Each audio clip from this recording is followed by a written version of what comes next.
I'm Alex, your librarian from Heroes Regional Park Library, and you're welcome to Teen Storytime to celebrate Hispanic Heritage Month with books. We have so many writers with Hispanic heritage.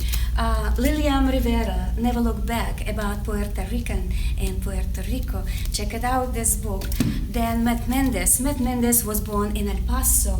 This is his book, Barely Missing Everything. Check it out from the shelf. Mexican-American writer Daniel Alema, Indivisible. This is a new book on the shelf that we got just recently. Another book, We Are Not From Here, by Jenny Torres Sanchez, Mexican-American writer. And another book that I want to present, Raquel Vasquez, by Raquel Vasquez Gilliland, a Mexican-American poet, Cia Martinez, and Moonlit Beginning of Everything. And I have other books. Those are writers from Argentina. Love in English by Maria Andreu, Furia by Shamil Saed Mendes, and Romina Garber with Love is Honor. Those all American Argentinian writers. And I want to read today this book for you, Love in English by Maria Andreu. I chose this book because it tells the story 16-year-old Anna who came from Argentina, and you can learn a lot about Argentinian heritage, about differences between Argentina and United States, and the differences between Spanish language and English language, and it's really fascinating. And also you can find out what does it mean to be in a different linguistic environment. Let's start to read this book for everyone who has ever strained to find the words, I hear you. Your future depends on understanding this. Primero, lee todas las instrucciones. No te olvides de llegar hasta el final. Si crees que final es una palabra que entiendes algún tipo de pista, estás equivocada. Las instrucciones son así. Escucha a todos, aprende todo, mantente al día, no extrañes nada y hazlo todo en un idioma que no entiendes. ¿Sí? So, okay, let's begin. The first day, I smoothed the front of my skirt, then ran a finger off the checked gray felt on the front seat of the car. My toes are cold in my boots, even though it's not cold out. I wasn't nervous this morning getting ready, but now I feel locked in, like this is the outfit, this is the day, this is the me that does it. Not just imaginary future me. My dad studies my face and hands me a box of Tic Tac, the base of his left hand on the steering wheel, like he's bracing himself. Tic Tacs. Our all before school routine since I was little. If there was a reason once, I've forgotten it now.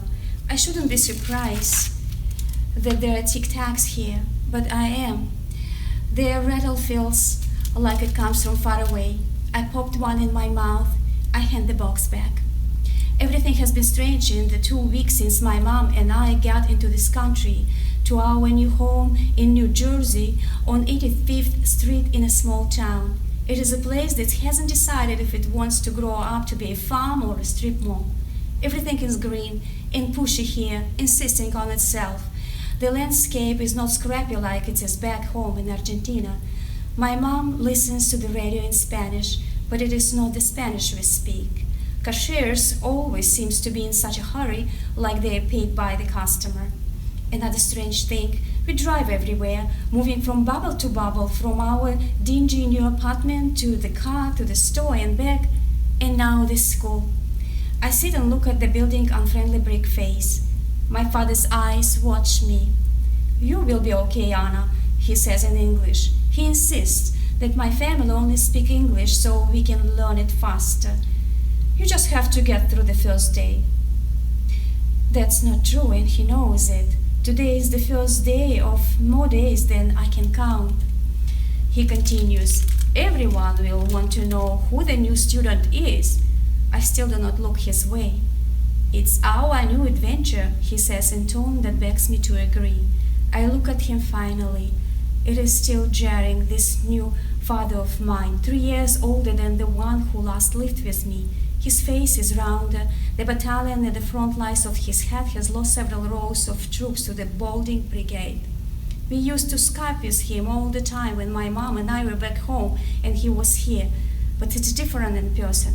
Everything is different in person. Suddenly, I want to cry. I did not ask for the adventure, and as soon as I think that, I feel guilty. I close my eyes and remember my cousins back home telling me how lucky I am. And I'm lucky. But today, I don't feel lucky at all.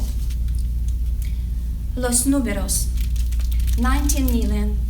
The number of people who apply for the USA visa, diversity visa program each year.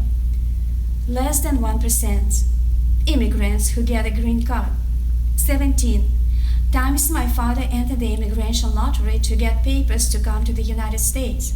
3 years my dad spent here alone before he sent for me and my mom. 4 years of useless English courses. 14 friends I left behind. True love until you cry, best friends. 52 steps I climbed to the tiny, airless box of an apartment we'll now live in. 57,600 times I wish I was back home. 231,100 words I don't know in the English language. According to the Oxford Dictionary, there are 231,100. We won't even mention the 47,100 obsolete words. I know I am lucky. I know there are people who dream of coming to America. I know there are people who are dying to come to America. I know there are people who die to come to America. But sometimes I don't feel lucky at all. X and Y equals my actual nightmare. School smells different here. Back home it was a sweet smell, something close to the sugared milk my mom made me when I was sick. Here it is like everything else, foreign, like bleach and eraser. By this third year of high school, I should be the girl who carries the flag in the procession, the one who gets away with just a little more than I could last year. With teachers who have known me since I lost my first baby teeth in my small school that went from kindergarten until the end of high school. All of that is erased now. But then there is this other feeling that ties have been unfastened. Rulers on the stone tablets have been cracked. I have come to the land where everything is possible. Math is the first class of the day. The classroom. Too many posters, like a box lined with magazine ads. The kids, arm in arm and laughing, even though the teacher is speaking. The teacher, fidgety and black-clad, impossible to understand. Here is another thing. I am overdressed. I am in a stretchy black skirt, black tights, and a red bolero jacket. At home, I would practically be in uniform in this outfit. But here the girls are in stretch pants and oversized sweatshirts, hair strapped up into crunches over their crowns, faces washed of makeup. One girl is actually wearing plaid pajama bottoms. I am suddenly self-conscious of the extra time I took to elaborately curl and clip strands of my brown hair around itself, so that it does more than just hang halfway down my back. Not quite straight, not quite wavy, like it actually does, usually does. It would have been more fit for the party than for school, even back home. But this morning it somehow felt like a good idea, like putting my best foot forward. Now I realize I look like the only kid who listened to her parents and dressed up for a party, like I'm trying much too hard. There is this, though, a cute boy is sitting to the left of me. I am relieved to have a normal thought, just, this is a cute boy. I felt myself take a look at him sidelong. He's wearing a burgundy t-shirt with a line drawing of an old-timey diving helmet. His hair is combed, starting to kick up at the neck like it's been a week too long since his last haircut. He's everything I imagine American boys is. Netflix series handsome, with angular cheekbones and white beautiful lips, his skin perfect except for smattering of spots near his temple, just enough of a shadow on his jaw to make it known he did not shave this morning, but does. He looks relaxed, bored, even leaning back slightly, flickering a pencil around in long knobby fingers. He looks like the world is exactly the way he expects it to be. I've noticed that about the Americans in my new town. So many of them look like they've lived lives empty of bad news, of unpleasant surprises.